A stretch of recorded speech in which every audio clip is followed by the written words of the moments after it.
Vous vous apprêtez à écouter le dernier épisode de la première saison de Toi-même tu peux. Si le podcast vous plaît, c'est le moment de lui attribuer 5 étoiles sur votre plateforme de podcast préférée, le partager et le commenter à gogo. Dites-nous sincèrement ce que vous en pensez. On a hâte de vous lire. Bonjour à tous et bienvenue sur Toi-même tu peux, le podcast qui donne la parole aux jeunes qui s'engagent en politique pour changer le monde. Je le dis avec toute ma conviction, it's not me.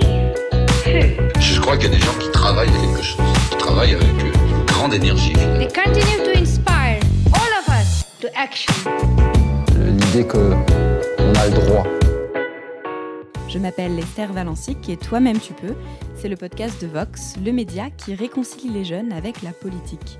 Dans ce podcast, je vous fais rencontrer des jeunes qui ont décidé de s'engager pour mieux comprendre comment nous aussi, nous pouvons agir pour changer la société. Pour le dernier épisode de cette saison, et oui, déjà, je reçois Mamedy Diarra. Mamedy Diarra, 26 ans, est un homme qui s'engage dans plusieurs causes. En témoigne la longue liste de ses activités mentionnées dans sa signature de mail. En voici quelques-unes. Conseiller municipal de la ville de Vincennes, étudiant en master à l'école de droit de la Sorbonne, président de Repère 94 ADEPAP 94, président de l'association Appellation d'origine citoyenne qui accompagne les 16-25 ans dans la réalisation de leurs projets, ancien membre et trésorier du Forum français de la jeunesse, bref, pas mal de choses. Aujourd'hui, c'est en sa qualité de président de l'ADEPAP 94, association des enfants accueillis et des anciens bénéficiaires de l'aide sociale à l'enfance du Val-de-Marne, que je le reçois sur le podcast Toi-même tu peux. Dans cet épisode, Mamedy a courageusement et humblement accepté de nous partager son vécu, imprégné d'une enfance assez compliquée à plusieurs égards. Toutefois, ce n'est pas pour faire pleurer dans les chaumières que j'ai souhaité interviewer Mamedy, mais plutôt pour savoir et comprendre comment il a fait pour transformer ce vécu en action, comment il s'est servi de cette énergie pour porter aujourd'hui ce combat politique pour aider d'autres enfants. PS, cet épisode est subventionné par la Commission européenne. Pourquoi, me diriez-vous ? Eh bien, précisément parce que la politique sociale au niveau européen est encore un peu embryonnaire. C'est justement un sujet clivant en Europe, certains disant qu'il faudrait une action sociale coordonnée là où d'autres pensent que ce n'est juste pas le job de l'UE. Bonjour Mamedy. Bonjour. Mamedy, est-ce que tu peux nous raconter un peu d'où tu viens et comment tu as grandi ? Donc, assez simplement, j'ai toujours vécu avec mes parents depuis ma naissance en 93 jusqu'à mes 7 ans. Dans le Val-de-Marne et très vite en fait il y a eu quelques difficultés qui sont apparues chez mes parents du fait de mon père qui présentait une certaine pathologie d'ordre psychiatrique qu'on n'avait pas décelé vraiment à ce moment-là, mais qui le conduisait à avoir des comportements incohérents vis-à-vis de la société, etc. Il n'était pas violent, ce n'était pas la question, mais par exemple, justement, j'ai atteint l'âge de 7 ans sans être jamais allé à l'école, on ne sortait pas, enfin voilà, il y avait plein de choses mis bout à bout qui rendaient en fait la situation assez invivable. Donc en 2001, suite à une mesure d'assistance éducative en milieu ouvert, moi et mes frères et sœurs, on a été placés en foyer, en urgence, suite à une audience devant le juge au tribunal à Créteil. Et petit à petit, il y a un certain nombre de choses qui se sont améliorées. Par la suite, on a eu une audience au bout de 3 ans de placement en ce qui me concerne et ce qui concerne un de mes frères, les autres étant rentrés petit à petit à la maison, étant plus jeunes, parce que je suis l'aîné de la famille. Personnellement, j'y étais opposé. Mes éducateurs et éducatrices n'étaient pas d'accord non plus pour que je rentre. Les chefs de service n'étaient pas de cet avis, ils préféraient plutôt le retour. Et le juge, je pense, a pris le parti des chefs de service. Et donc, il a décidé d'un retour avec une AEMO, donc assistance éducative en milieu ouvert, qui évidemment, j'avais annoncé dès l'audience que ça ne fonctionnerait pas. Et qu'est-ce qui s'est passé ? Ça n'a pas fonctionné. Les éducs ne pouvaient pas rentrer à l'appartement, ils n'ont pas pu faire de travail, donc il fallait qu'ils viennent me voir à l'école à des heures improbables. Des fois, j'avais cours, il fallait que je sorte de classe, que j'aille les voir ensuite, on restait 30 minutes, 1 heure. Le travail était impossible. Et évidemment, tout ce que j'avais annoncé qui allait se passer au moment où on rentrerait au juge Et il arrive un moment, j'étais assez malade. Et évidemment, parmi les problèmes que mon père avait aussi, c'est comme pour l'école, on n'allait jamais voir le médecin. Il attendait vraiment que ce soit assez lourd et grave pour nous emmener à l'hôpital. Donc là, j'étais vraiment très, très malade. Donc on va à l'hôpital. Et là, à l'hôpital, moi, cette fois-ci, j'utilise mon droit à demander à être placé, à être protégé. Je suis placé en foyer d'urgence.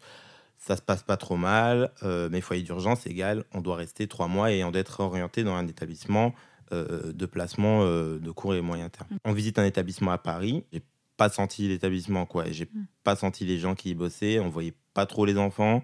J'en ai discuté avec quelques-uns qui m'ont un peu mis en garde. Donc moi, j'ai demandé à ne pas être là-bas. Mais ils ne sont pas occupés de ma position et de mon ressenti.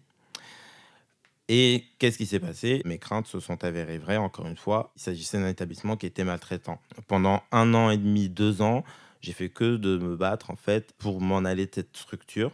J'ai envoyé des courriers au juge, j'ai expliqué ce qui se passait. J'en parlais à mon référent ASE qui, à un moment donné, lui aussi, a pris le parti de m'aider parce qu'il a vu qu'il y avait une difficulté. Les parents de mes amis, pour m'aider, me prenaient avec eux en week-end. C'est-à-dire que le juge avait réussi à aménager le retour en week-end chez mes amis, puisque mon père ne venait plus dans l'établissement, parce qu'ils avaient rompu le lien de travail qu'avaient constitué les éducateurs avant avec mon père. Donc c'est un lien qui n'a plus jamais été reconstitué par la suite. Donc ils ont vraiment tout cassé. Et ils m'ont aussi cassé moi, personnellement.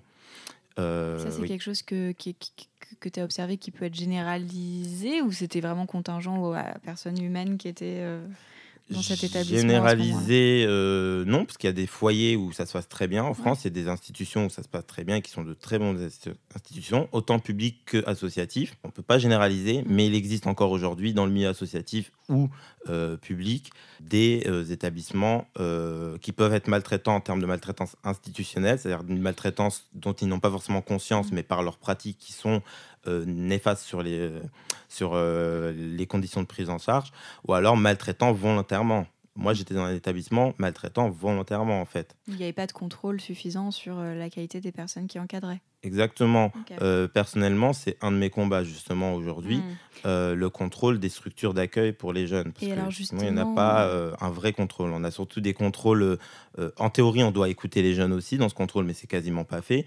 Mais en gros, je caricature souvent comme ça, mais c'est grosso modo un peu le cas.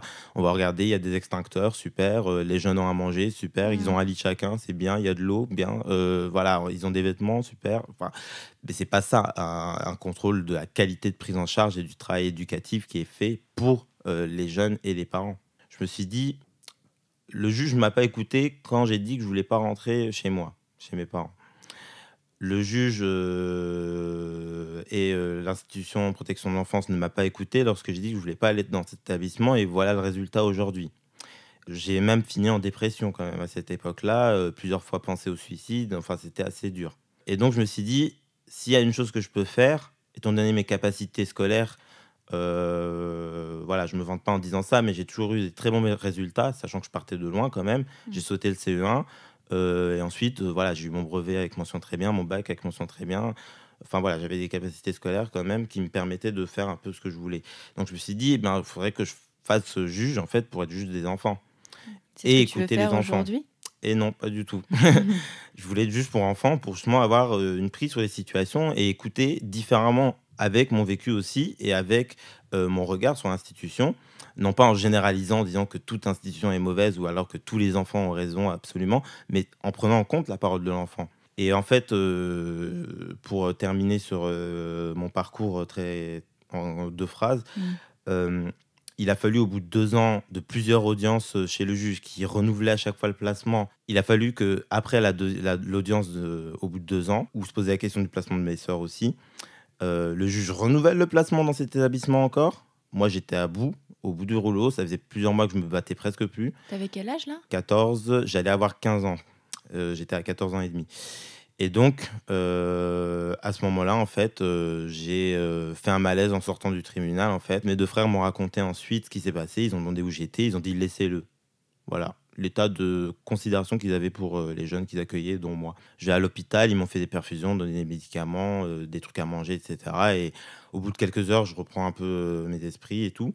Et je leur explique toute mon histoire. Et là, c'est les médecins, encore une fois, qui m'ont sauvé, qui m'ont dit on ne te laissera pas retourner là-bas.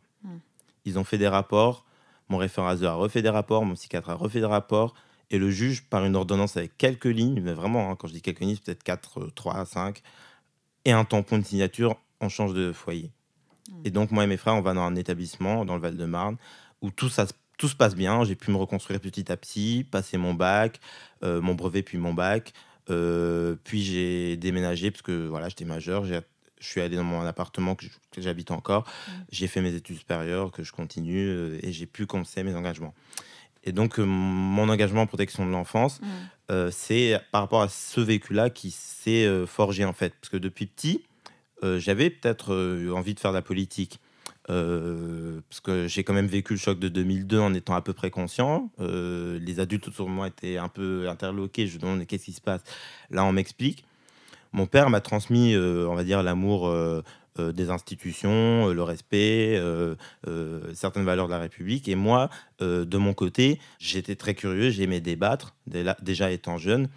Et le choc de 2002 m'a fait prendre conscience que voilà, moi aussi, je pouvais m'engager en termes citoyens, tout simplement. Quand tu fais référence au choc de 2002, tu parles de Jean-Marie Le Pen au second tour? Exactement. Ok. Je l'ai vu à la télé en direct. À ce moment-là, je me suis dit clairement, moi, je ferais de la politique aussi.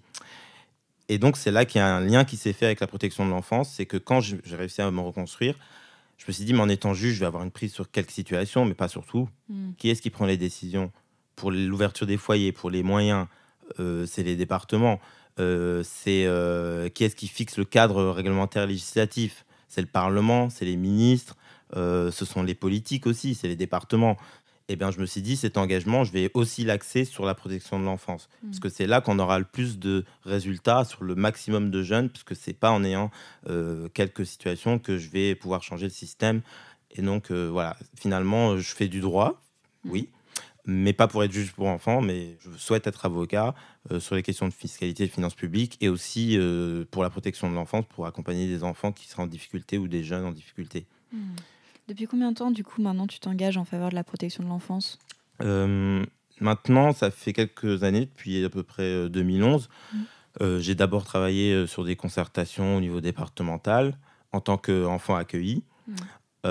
Ensuite, en 2012, j'ai intégré une équipe de recherche de la fac de Créteil menée par Pierrine Robin qui voulait mener une recherche sur le passage à l'âge adulte des jeunes qui sont passés à l'ASE, à l'aide sociale à l'enfance. Mais pas seulement avec des universitaires et des personnels techniques, mais aussi avec des personnes concernées. Et donc, moi, j'ai été recruté dans ce cadre-là. Et donc, on a apporté aussi le rapport et ses recommandations, ainsi que les constats faits dans les colloques en France, dans les séminaires, dans les médias, en faisant des articles pour la presse spécialisée, etc. Donc, on avait en fait cette volonté dans l'équipe que le rapport ne soit pas un énième papier qui finisse enterré dans un bureau. En cours de route, on a découvert les ADPAP. Je dis on a découvert parce que on était beaucoup à ne pas connaître, ils étaient peut-être 2 à savoir ce que c'était.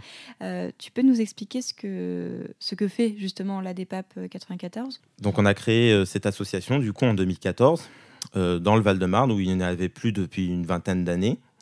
Donc ADPAP, c'est un acronyme barbare comme on aime bien en France, ça veut dire Association départementale d'entraide des personnes accueillies en protection de l'enfance.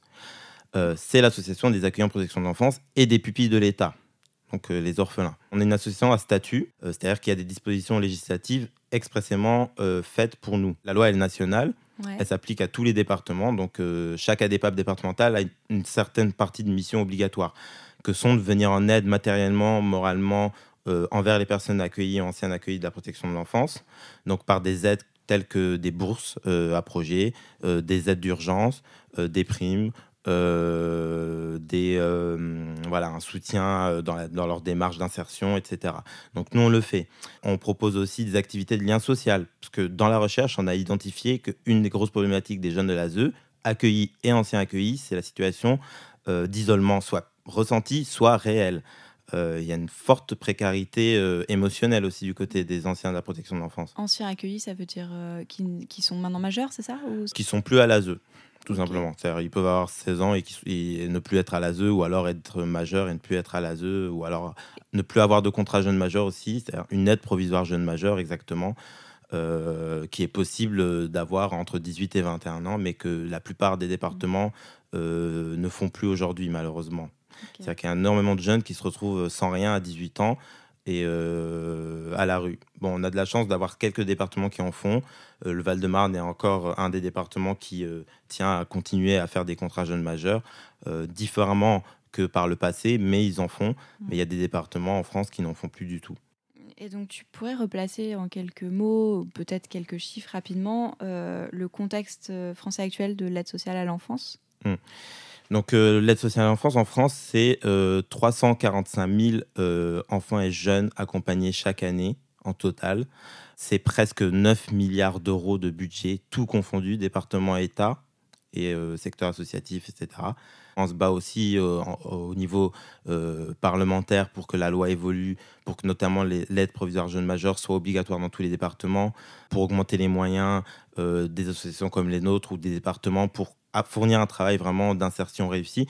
Parce qu'aujourd'hui, il y a un SDF sur 4 qui est un ancien accueilli de l'aide sociale à l'enfance ou historiquement de la DAS ou de l'assistance publique. L'ASE, c'est aussi énormément de jeunes qui n'atteignent pas le niveau bac. L'ASE, c'est aussi de moins en moins de contrats jeunes majeurs, à peu près 25 000 accompagnés en contrat jeunes majeurs. Donc, mettez ça en relation avec les 340 000 qui sont pris en charge, sachant que tous ne vont pas jusqu'à 18 ans à l'ASE.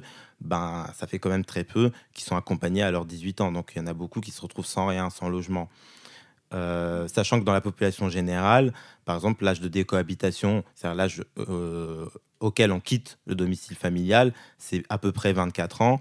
L'âge du premier emploi significatif, c'est 23 ans. C'est-à-dire où on est à peu près bien payé, en ayant peut-être un mi-temps, je ne sais quoi.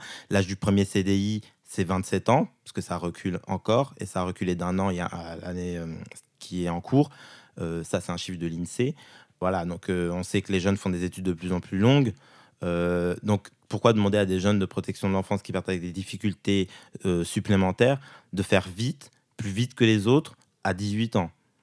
Ça, c'est un de nos combats. Nous, on se demande juste l'égalité de traitement. Tu veux dire que du coup, vous demandez que ça soit étendu à quel âge, par exemple? Nous, on souhaiterait que l'aide jeune majeure aille au moins jusqu'à 25 ans. Ouais. Ou qu'il y ait possibilité que ça aille Actuellement, jusqu'à c'est 25 ans. 21 ans. Aujourd'hui, c'est 21 ans et ce n'est même pas obligatoire. C'est-à-dire qu'il y a des départements qui ne font plus d'aide même à 18 ans. Et donc, il y a des jeunes à 18 ans, c'est tu prends tes bagages et au revoir. Et donc, ils se retrouvent à la rue, ou même s'ils sont en études, ils doivent se débrouiller, etc. L'aide jeune majeur, c'est issu en fait de la loi du passage de la majorité de 21 à 18 ans. C'était pour éviter que d'un coup, des jeunes qui sont pris en charge par l'État se retrouvent sans rien, que ça avait été créé. Sauf que les départements, petit à petit, s'engouffraient sur une ambiguïté de la rédaction de l'article qui fait qu'ils se disent c'est optionnel, puis finalement c'est pas obligatoire, puis on le fait plus du tout parce qu'ils font des économies sur l'ASE. Ouais, parce que très concrètement, ça représente en fait une allocation par mois qui est d'environ, tu sais. En fait, très concrètement, l'aide provisoire jeune majeur, c'est un accompagnement sur mesure. C'est pour ça que nous, on veut cet accompagnement-là et pas n'importe quoi, parce que c'est un accompagnement sur mesure, en fait. On y met ce dont le jeune a besoin. Ça peut être une allocation mensuelle pour qu'il puisse se loger, manger. Ça peut être simplement une assistance éducative s'il arrive à s'occuper du reste. Et en fait, il faut mettre ça au prisme de l'accompagnement. Un accompagnement d'un jeune qui est pris en charge en bas âge jusqu'à 18 ans, ça atteint presque 1 million d'euros. Donc, pour économiser quelques milliers d'euros sur 18-21 ans, ils sont prêts à mettre à mal des années d'accompagnement qui a coûté si cher pour un jeune et qui coûtera cher par la suite parce qu'une mauvaise insertion, c'est un jeune qui va revenir, demander le RSA, se retrouver au chômage, se retrouver... Enfin voilà, c'est tout ça en fait qui est en cause. Donc c'est un projet vraiment de société. C'est à la fois l'avenir, mais ce qu'on fait actuellement, ça n'a aucun sens. En fait, c'est un non-sens économique et social en fait. Et quels seraient justement peut-être les modèles à suivre en termes de système de protection de l'enfance? Alors pas juste sur la majorité, même avant, chez nos voisins proches, je pense en Europe notamment, ou plus loin si nécessaire. On va dire dans les pays tels que le Royaume-Uni, l'Allemagne, la France, l'Italie, l'Espagne, il y a un système de protection de l'enfance qui est mis en place depuis un certain nombre d'années maintenant, qui fonctionne à peu près... correctement, malgré des dysfonctionnements, malgré le fait qu'ils peuvent manquer d'accompagnement effectivement à la majorité aussi. Il n'y a pas vraiment un système idéal pour l'instant. Mais en Europe, effectivement, il n'y a pas vraiment un modèle très intéressant qui s'en dégage quelque part. Il y a des initiatives. Il n'y a pas d'action coordonnée sur ce sujet, Pas quoi. du tout, non. Mm. Et d'ailleurs, ce n'est pas forcément nécessaire. Dès lors où c'est une compétence, en fait, qui, pour moi, a deux sens. Si elle est en proximité immédiate avec les jeunes, la protection de l'enfance, il faut vraiment qu'il y ait une proximité. Donc, pour moi, je suis attaché à la décentralisation, mais il faut quand même, effectivement, un cadre national. Ce cadre national, il est quand même influencé par le cadre international, c'est-à-dire qu'il y a quand même une Convention internationale des droits de l'enfant qui va à 30 ans cette année. Ouais. Cette année, elle a 30 ans en novembre. Donc, on est pile dans le mois des 30 ans de cette convention que la France a ratifiée. Au niveau européen, on a la charte des droits fondamentaux aussi. Voilà, il y a quand même des choses qui incitent les États à mettre en place des systèmes de protection pour les enfants vulnérables, les jeunes adultes vulnérables et aussi même les adultes vulnérables. Donc voilà, il y a quand même un cadre national et international. Et après, il y a des pays, on peut se dire, qui sont moins riches que la France, qui arrivent à faire des accompagnements des jeunes majeurs. Il y a l'Argentine qui a rendu obligatoire l'accompagnement des jeunes majeurs qui sortent de leur système d'assistance publique. Si l'Argentine peut le faire, pourquoi la France, sixième puissance mondiale économique, politique, ne peut pas le faire? Voilà, là aussi une question. Donc il y avait une opportunité avec un proposition de loi, qui avait été déposée au Parlement par la députée Brigitte Bourguignon, qui était une opportunité pour nous de faire une avancée, au moins de rendre obligatoire l'accompagnement jeunes majeurs jusqu'à 21 ans dans les départements, avec des moyens que l'État mettrait à disposition pour compléter ceux des départements. Même si la proposition de loi n'était pas parfaite, nous avons fait des amendements, il y a eu des travaux qui ont été menés avec plein d'ONG, d'associations, des professionnels. Enfin voilà, il y a eu quand même un travail de fond intéressant. Tout a capoté au Parlement, à l'Assemblée nationale, lorsque le texte a été voté par un amendement gouvernemental qui a cassé le texte et qui a notamment créé un contrat d'accès à l'autonomie qui est plutôt catastrophique pour les accompagner, les accueillir en protection de l'enfance. Tellement il y a de critères cumulatifs d'une part. D'autre part, c'est un contrat et donc on contractualise un accompagnement qui devrait être inconditionnel dès lors où le jeune est en difficulté. Par ailleurs, entre en concurrence avec l'aide provisoire jeune majeur, qui reste toujours du coup dans le flou juridique de son obligation ou pas et qui est un accompagnement sur mesure pour le coup dont je parlais tout à l'heure. D'autres associations se posent même la question de demander le retrait du texte tout simplement en fait, parce que les conséquences seraient tellement graves pour les accueillants en protection de l'enfance que mieux vaut peut-être rester dans la situation actuelle qui est déjà une mauvaise situation. Donc on en est là aujourd'hui. Donc voilà, nous on fait comme on peut. On donne des formations auprès des professionnels, on intervient auprès des jeunes au plus tôt pour les accompagner au mieux à la transition à l'âge adulte. On donne des conseils, des moyens, des outils. On fait connaître le sujet dans les médias. Donc voilà, c'est comme ça qu'on fait avancer les sujets. Il y a eu une loi en 2016 qui est passée et qui a eu quelques avancées notables, notamment le fait qu'on ne puisse pas rompre un accompagnement en cours d'année scolaire pour les jeunes majeurs. Et d'autres sur la parole de l'enfant ou sur la qualité de l'accompagnement avec le projet pour l'enfant. Enfin voilà, on a travaillé sur cette loi-là aussi. Donc on a quand même quelques réussites depuis la création de l'association. On a quand même des jeunes qui s'en sont sortis aussi grâce à notre travail. Mais voilà, on continue. Pour finir justement, Mamedy, est-ce que tu as pensé à des choses à lire, voir ou écouter qui t'ont particulièrement nourri dans tes réflexions ou qui ont aidé à construire ton combat actuel, par exemple? Bien, sur la protection de l'enfance, j'ai pas tellement lu en fait de livres, j'ai surtout lu des rapports, Ça etc. peut être plus largement des Par choses qui contre, t'ont, plus largement, toi, nourri. moi j'ai toujours aimé lire, donc je lis un peu de tout sur tous les domaines. Et comme je disais à un moment donné, je suis très engagé sur les questions éducatives aussi.